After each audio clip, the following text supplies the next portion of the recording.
My ex contacts me every 4 months.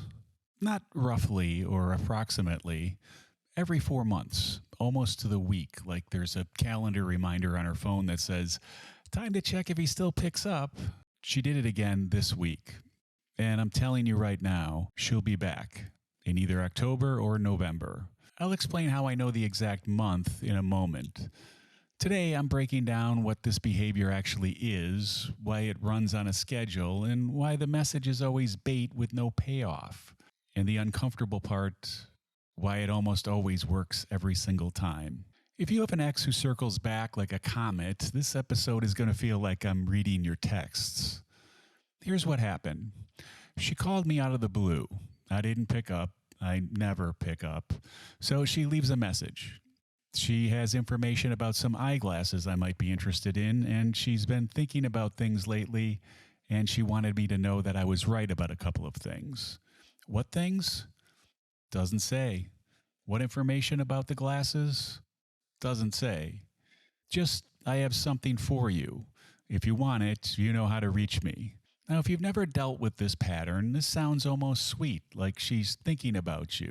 She admits you were right. She's got a little errand-sized reason to reconnect. But let's look at what's actually happening in that message. There's no information. There never was going to be any information. If she actually had something to tell me, she would have told me. That's what having something to tell someone looks like. It fits into a voicemail. You were right about X. Done. 11 seconds. Instead, the information is dangled because the information isn't important. The phone call's the important part. The message is engineered, so the only way to resolve it is for me to close the distance. She knows I'm not picking up her call. She creates the opening, but I have to walk through it. If I call, she gets connection without ever really asking for it. If I don't, well, she never really risked anything anyway. That's the whole trick. Zero risk intimacy. Heads, she wins. Tails, well, in her head, she wasn't actually playing anyway. And keep something in mind while I break this down. I'm not describing this from above it. I'm in it. That part's coming up. But here's where it gets textbook. 4 months ago, almost exactly, she emailed me. She said she'd be in my neighborhood and wanted to walk the dog with me. I saw the message too late for the walk, but I sent back something genuinely warm, apologized for the timing, and hoped she was doing great. Said it was good to hear from her. Friendly, adult, door wide open. You know what she did with that? Nothing. No reply, not one word. The woman who reached out to me, who initiated, who proposed the walk, went completely silent the moment I responded warmly. And then 4 months of nothing. Then this week, a phone call about eyeglasses, no mention of the last exchange, no acknowledgement of it ever happening. Clean slate, circling back like it was someone else.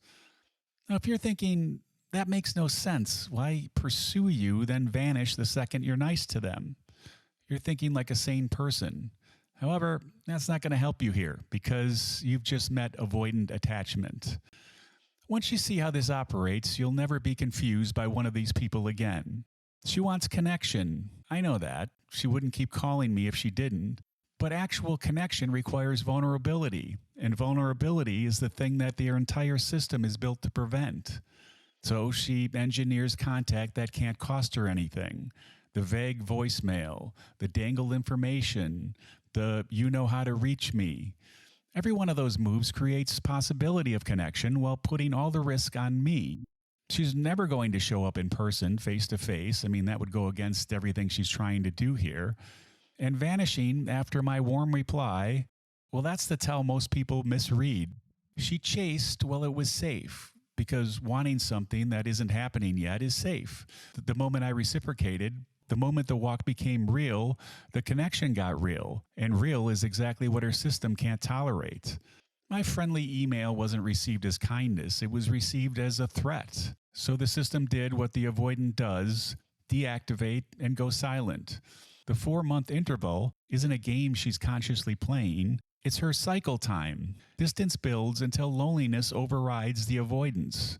Contact gets made on maximally controlled terms. Any actual engagement trips the alarm. Silence resumes, and the clock resets. 4 months later, the need is rebuilt, the discomfort is faded, and here comes the comet. That's how I know it's October or November. In that cycle, you're not a person, you're a maintenance schedule. And there's one more piece, the foundation under all of it. She cheated on me. That's really why we ended.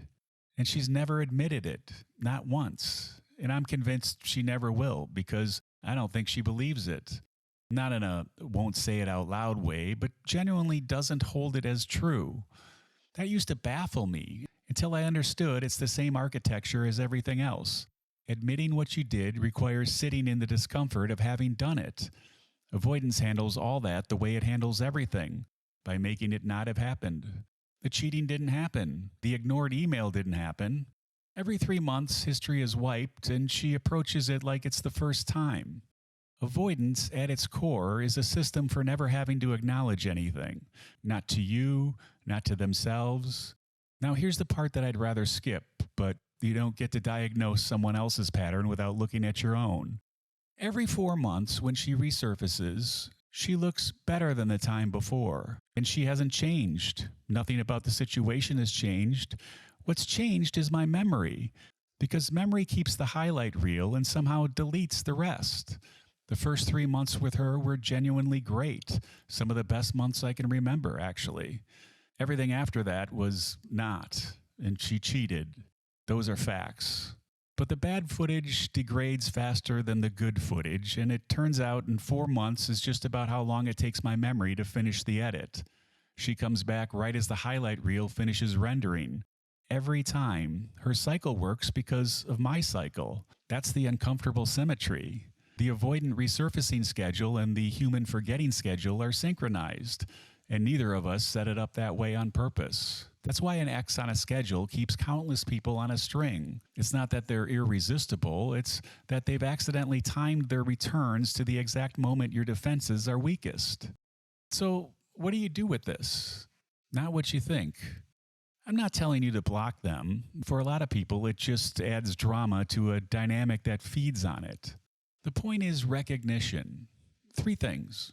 1, if a message can only be resolved by you making the contact, it's not communication, it's a lure. Real information arrives complete. Call me, I have something to tell you from someone with this history is not them having something to tell you. It's a test of whether the string still works. 2, watch what they did with your last genuine response. Not what they said, but what they did. I gave a warm, open reply 4 months ago, and that was met with total silence. That's not ambiguous. That is the answer. The next contact doesn't erase it. Contact only exists because avoidance already deleted it on her end. Don't let their deletion become yours. 3, know your own 4-month problem. Whatever your interval is, know the timeline on which your memory finishes editing someone into something they weren't. The moment they look better than you remember is precisely the moment to go back to the facts. Not the feelings, but the facts. Mine are everything after month 2 or 3, and the cheating she'll never acknowledge. Facts don't degrade, only feelings do. So here's where I landed. She'll be back in October or November when she realizes all the guys she's been with are garbage. There'll be a message. It'll contain almost nothing. It'll require a phone call to resolve, and it won't mention this round or the round before or the round before that, because in her head, none of those rounds exist. I won't be angry about it. You don't get angry at a cycle for running, but I won't pick up either. Because the thing she doesn't understand, the thing avoidants never understand, is that silence on my end isn't a move in the game. It's not a distance-creating desire. It's not me waiting her out. It's just the answer. I've seen this play out. I know it's cycle time, and I know my own. And the information that mattered would have fit into a voicemail.